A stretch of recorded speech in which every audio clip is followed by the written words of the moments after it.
Well, hello, and welcome to the Fearless Authenticity Podcast. I am Jean Sparrow, and this is my pod about finding our success in the gift of who we truly are, celebrating who we are truly from the inside out. These are conversations with people who know and what that looks and feels like. And I do this in the hopes that it gives you some inspiration to do it yourself so that you can pursue your passions, make your dreams come true, maybe even dream a little bit bigger, and engage with the world in the way you were created to serve. Now, as I always say, I hope it gets deep because that's where we find the good stuff, but never get it twisted. This is about the fun of life, because if it ain't fun, it ain't worth doing. So let's dare to be brave, be free, be you together. Now, my guest today is one of my Fearless Authenticity favorites. She has been on the pod every single season, and she keeps giving me reasons to call her back. She is an award-winning mystery author, two-time recipient of the prestigious Sue Grafton Memorial Award at the Edgars, which are the Oscars of mystery writing. She is also an editor at the Chicago Tribune, and her love for the city shows through all the settings of her books, from her Cass Rain series to her latest book, Fall, which is her second with her new character, Harriet Foster. I was making it a Carriet. I'm honored and happy to welcome back the one and only Tracy Clark to the Fearless Authenticity Podcast. How are you, my love? I'm good. I'm glad to be back. This is like our yearly date. Yeah. To talk about what you've been up to for the last year, other than keeping up with each other on social. Yeah. So I want to say, I'm going to start with this. This time around, we're talking about, because I have a new series as part of Fearless Authenticity, talking about people's work stories, their success stories, kind of giving people a guide to understanding your line or lines of work. But first, before we get into that part, I want to talk about Fall. This one sounds like it's tailor-made for Chicago with the political intrigue. You know what it is? When I talk about the book outside of Chicago, when I say, she's following the cases of murdered aldermen, right? I get a little polite collapse. Oh, that's nice. Sounds good. When I mention it in Chicago, man, and I tell them that I'm killing off aldermen in the city, I mean, whoops. Not that we are, bloodthirsty or anything. I mean, it's just that Chicago kind of has a reputation for being, how can I say this? A little dirty. And so when you mention just a little bit, so when you mention that you're sort of killing off aldermen, we have 50 of them. I kill off, I think, maybe 2 or 3. There's plenty left. I get this wonderful reaction that you can only get from somebody who has spent 7 hours on the phone with their alderman's office trying to get a street light fixed that went out in Easter, and it's still New Year's. It's close to New Year's, and that light is still freaking out. Okay, that is the milieu that I'm writing about. So that's Fall. Harriet and her dedicated team of homicide detectives are looking for the murderers of aldermen in the city of Chicago. And the twist is that this weird killer, whatever, is leaving dimes on the body. So 30 pieces of silver, the betrayer's payment. Right now, that's ready-made. That's ready-made. You didn't go for the Judas treatment. I sure did. I mean, come on. So alderman, the Judas payment, city council, Chicago with all that gritty, wonderful political corruption, and that's Fall. Girl, let me get a sip of water before Take a sip. Take a sip. Take 2. Because the timing of this coming out, so appropriate, given all of the things we have seen exactly in the news lately in Chicago. And wait, let me also disclose that I've been called up for federal jury duty. No. When I tell you I am so scared, I'm about to get one of those cases. Oh, you're about to get one of them cases. Ma'am. I need it to be done, and I need to be done quickly. I literally plan on walking in there with a cape and going, sir, I know you're guilty, because the FBI does not carry out banker's boxes from your office if they don't have a shot at convicting you. Yeah. Let's just get ready to see how much time you're going to be in Leavenworth. Just come prepared. Bring your lunch, a couple of snacks, because you're going to be there. Let's see, it's November until about maybe, I don't know, Easter. Oh, so, you're going to get a case. You're going to get one. it is going to sink my career and my business. I was just doing well. Yeah. So, but you know what? I want to start though with Harriet, because the last time we talked, you talked about how you like your characters talk to you, and we're going to get into that part later. But Harriet wasn't giving up the goods. She finally did a little bit. So what has Harriet shown you through Fall? Well, she was sort of like a vault in Hyde. I mean, she has come off of this great trauma. A couple of them, actually. I give my characters as much weight as I think they can hold. And so in the second book, she's coming out of that a little bit. I mean, most real people don't change that fast or that often. I mean, we are who we are, basically. Things that we encounter in the world might change us, a little skosh here, a little skosh there, but we're basically who and what we are. And so Harriet in Fall, thanks to her partner, who will just not let her go. I mean, with the moment they sort of met, they sort of meshed together. And Vera Lee, who was her partner, has sort of recognized this sort of hole in Harriet. And she is bound and determined that she's going to fill it, or she's going to help her fill it. And so these two partners come together. They're not the same. They come from different backgrounds, different kinds of families and whatever. And yet when they come together, they sort of are the yin and yang of police work. And so they are together as a whole. Lee is pulling Harriet out. Harriet's resisting a little bit. And so in Fall, she is a little bit better than she was in the first book. She's still quite not there. And she still has this sort of burning question that she's got to answer, from the first book. I mean, what happened to her former partner? She's not believing what the professional or the final thing was, and she wants to figure out what that is. And so she's got that sort of threading through the series, and she's got Lee sort of pestering her at every turn, and she's sort of slowly coming out of this shell she's in. So she's still not talking a great deal to me. I sort of have to find her on the page, so it's a lot of pecking and sort of moving things around and deleting words and, putting things in. I mean, she's still not there. She's not talking. She's not sitting on my shoulders. Hey, what you doing today? This is what I'm doing. I still have to dig for her, but it's a little bit easier than it was for the first book. Wow. That is so fascinating because I'm getting the sense that with Cass, you guys had a friendship and you talked and you all day long. Wow.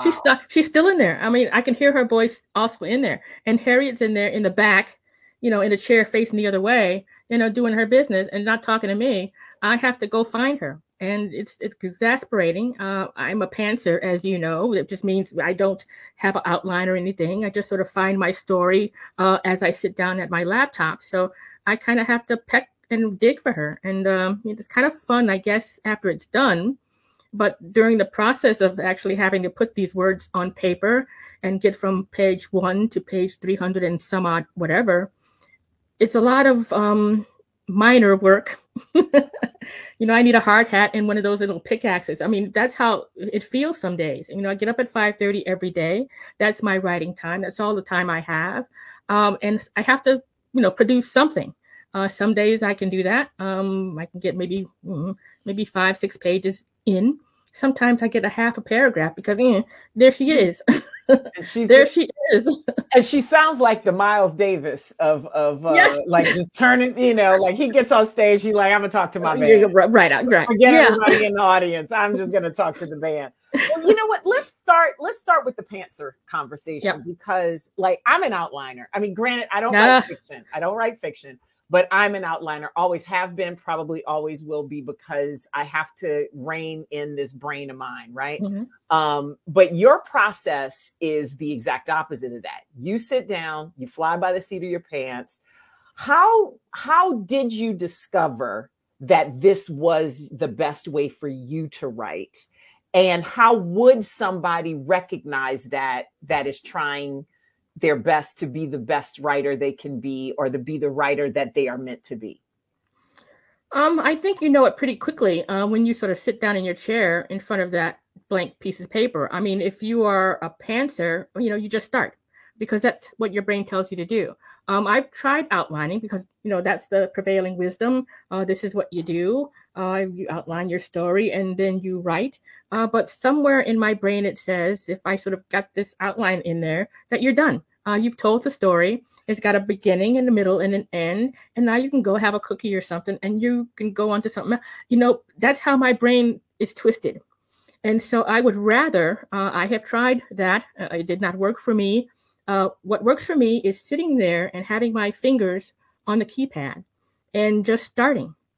Now, the great thing about crime fiction is it sort of has an outline sort of inherently in the genre. I mean, this is a police procedural. Police don't sort of make it up loosey-goosey as they go. They have a process. They have a procedure. Body is there. They go from point A to point B to point C. They sort of work the scene like they were taught to work the scene. And so that's kind of like an outline for me. I just sort of go where the police go. I'm writing about cops. The murder's there. They got to find who did it. And they sort of follow the breadcrumbs, one by one. And that's kind of my outline. That's my outline pantser style. Now, and that is technically an outline. It's just I can't write it. And that's interesting because it's almost like the structure is in your head. Yep. And it's just something that you put clothes on the mannequin. Like right. If it's the mannequin, you're putting the clothes on it. Mm-hmm.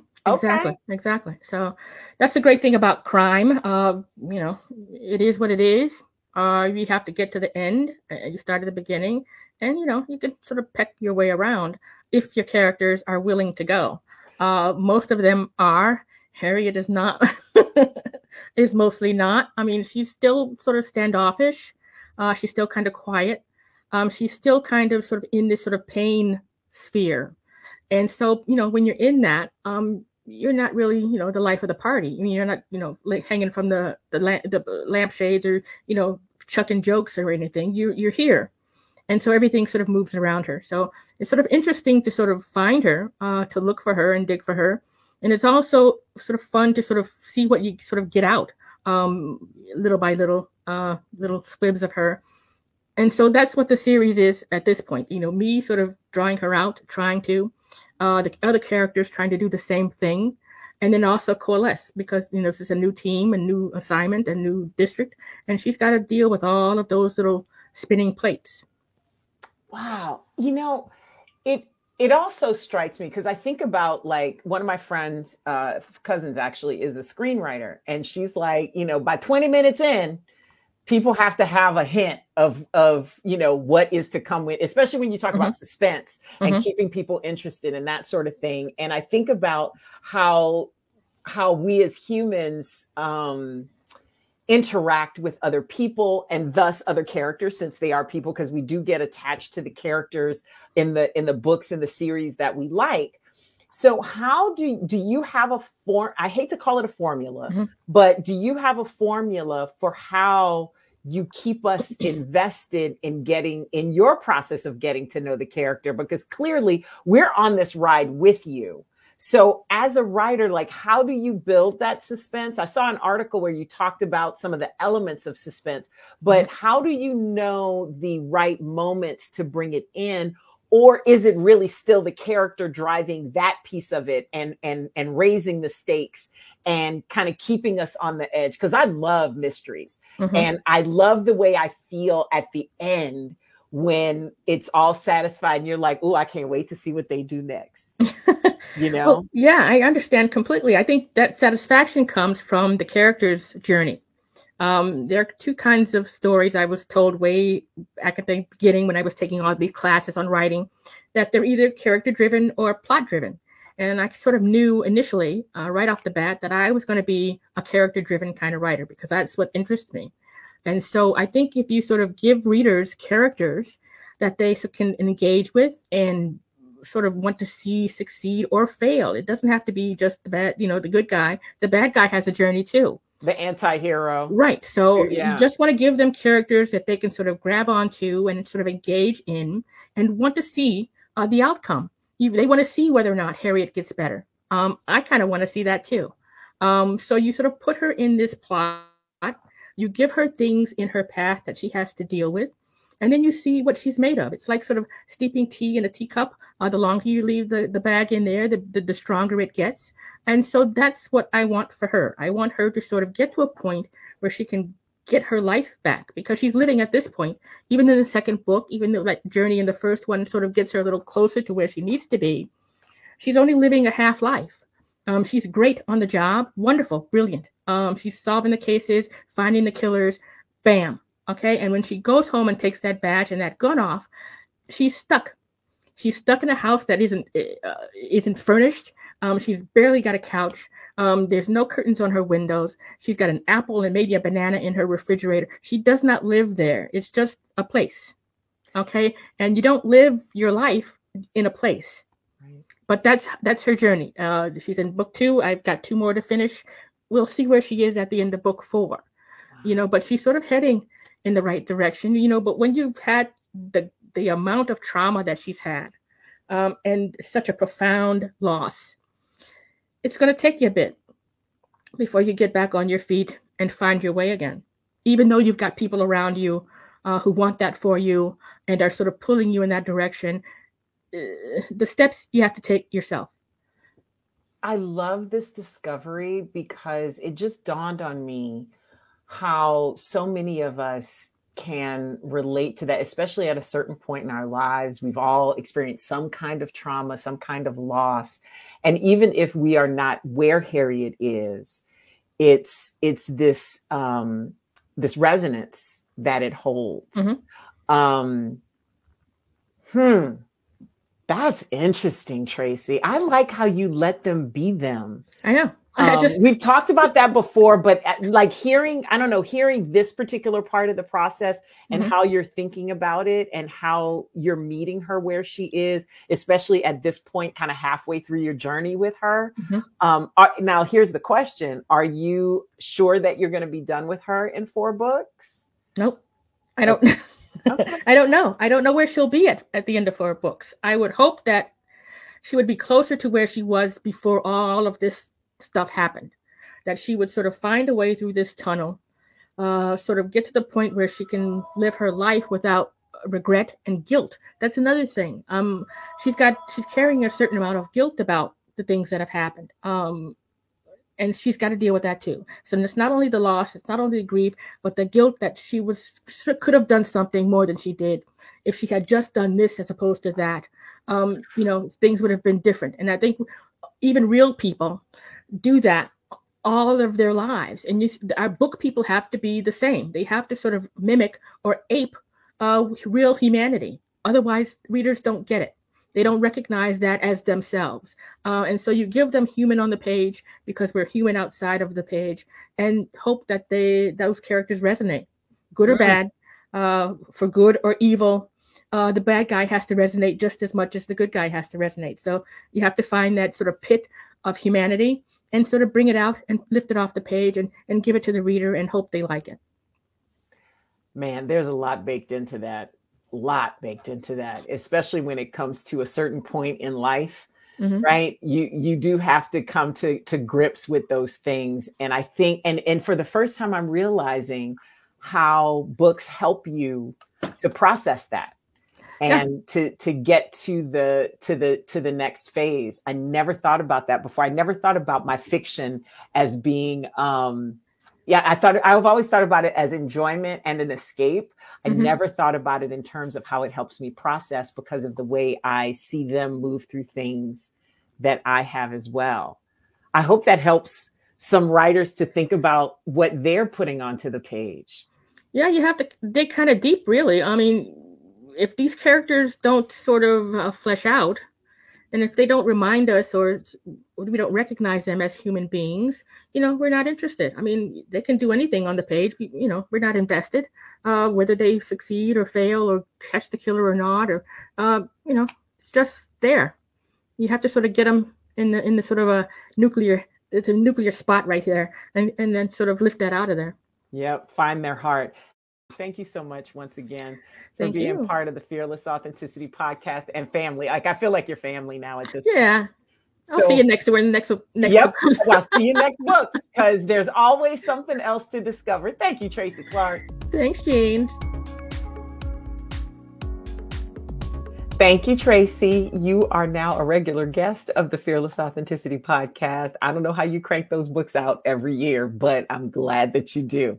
So here's something that I loved about this episode, that we learn as much from Tracy's characters as we do when she just talks about her work. And the fact that Tracy learns from her characters too, the fact that that creative process allows her to explore things from another person's point of view, which is what I think we get when we read fiction.